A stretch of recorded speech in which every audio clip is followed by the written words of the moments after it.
Hey y'all, Dishy Galore here. My real name's Alyssa. Like Melissa, but without the M. Okay. I have many tapes that I have made on this camera that I want desperately to get onto my computer so that I can show you stuff that's away from my desk. I'm so tired of this brown chair behind me. It's very frustrating, but the situation is that when I try to transfer from this camera onto my computer using a USB wire, what I end up with is very low quality video. It's often choppy, it's overexposed, it looks terrible, it's just unwatchable. So my friend Jason told me that I needed a firewire. So I drove around, and finally found some place that had that. And he had told me that since my computer's only a year old, that it should certainly have an outlet for it. But when I got home with the wire and excitedly went to hook it up, I found that it had no outlet for it. So back to the drawing board. I'm going to have to install a card in my computer, so then I'll have an outlet for the firewire, so then I can hook my camera up to the computer and put my tapes onto my computer to edit and post here. Got it?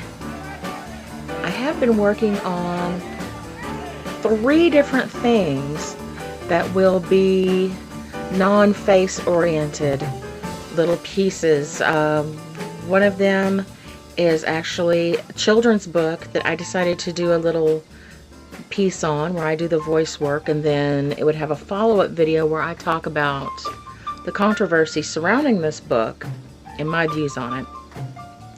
And I've actually got the voice work done, but I'm having trouble making a 2-track audio to go with it. I want to have the music and my vocals together on one audio track, and unfortunately you really can't do that with Movie Maker, which is what I have become quite proficient at, although I have 4 or 5 other editing programs, including one that's a very expensive professional video editing program, and Cool Edit. I still, for the life of me, can't figure out how to do it. It's just frustrating as hell.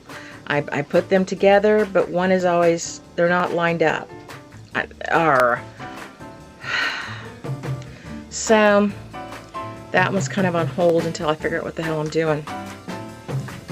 One is based on a beautiful poem that an ancestor of ours wrote. I know from photos of him, he was around in the mid and late 1800s, probably into the 1900s. I don't know how long he lived.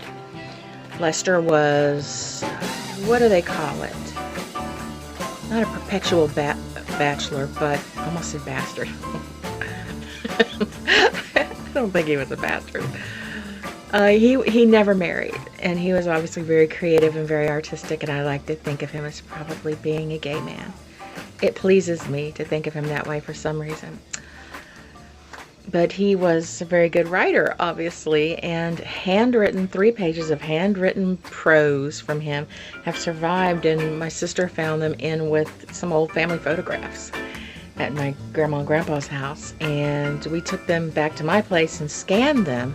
So we have the scans, but some of the writing is a little bit difficult to decipher, and I'm not entirely sure about a few of the words. So I'm gonna get her to help me when she has time. She can take off from her eBay store and give me a little help figuring out what a few of these words are. My 3rd project is actually a topic that I find interesting, and several times I came like that close to doing a big live journal entry about it, but I had gotten really disheartened about my readership. So perhaps I will do it and put it up here, and I know that you guys are addicted enough that you will stop and watch it. At least some of you will. And I don't want to give it away, although I am going to ask you. I've been working on the actual script for it, I guess. I'm going to pull it up, and I'm going to ask you if it's something that you would actually stop and watch if you started it and heard this dialogue, if you would cue into it and want to listen to it, or if you'd go,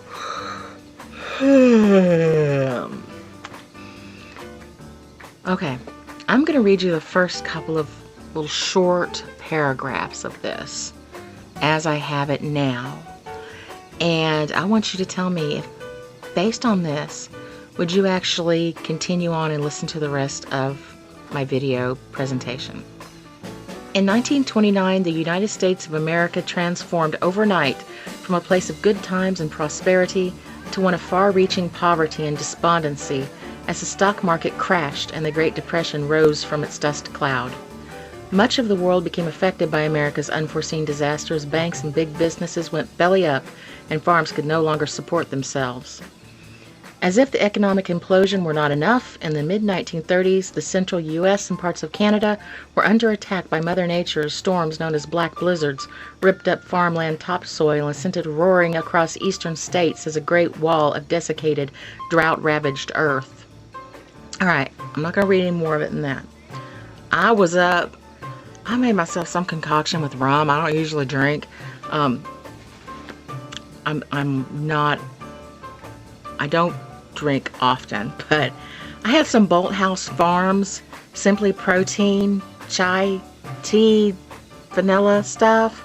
I had just a little of it left. It wasn't quite cold enough for me, so I went in and crushed some ice and put in there, and I decided to add some rum while I was at it. Got a little buzz going, and I haven't listened to the recording I made of all this, and I haven't gone back and read it, so I'm not entirely sure if it's good or if it's just ramblings of a drunk girl. So but yeah, there's more to it. It's not really exactly about the Depression era. It's about, or the Dust Bowl. It is about a byproduct of it, a type of person and their culture, a little bit about their culture. But I feel like I need to grab ya. I need to grab you immediately, or I'm gonna lose you and you're never gonna get to the good stuff.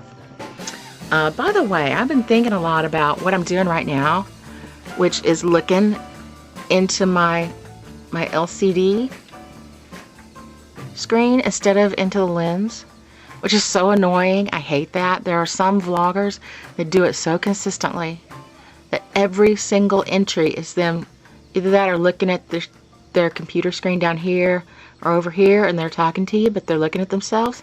And I was trying to figure out why we do that. And I think, my opinion is that human beings very much need to be looking into someone's eyes when they're speaking, especially if they're going to convince themselves that they're actually speaking to someone.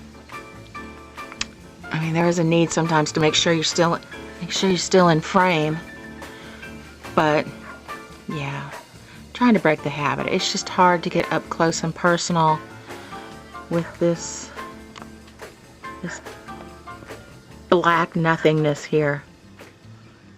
Ooh, I should have put on some makeup. No, I shouldn't have.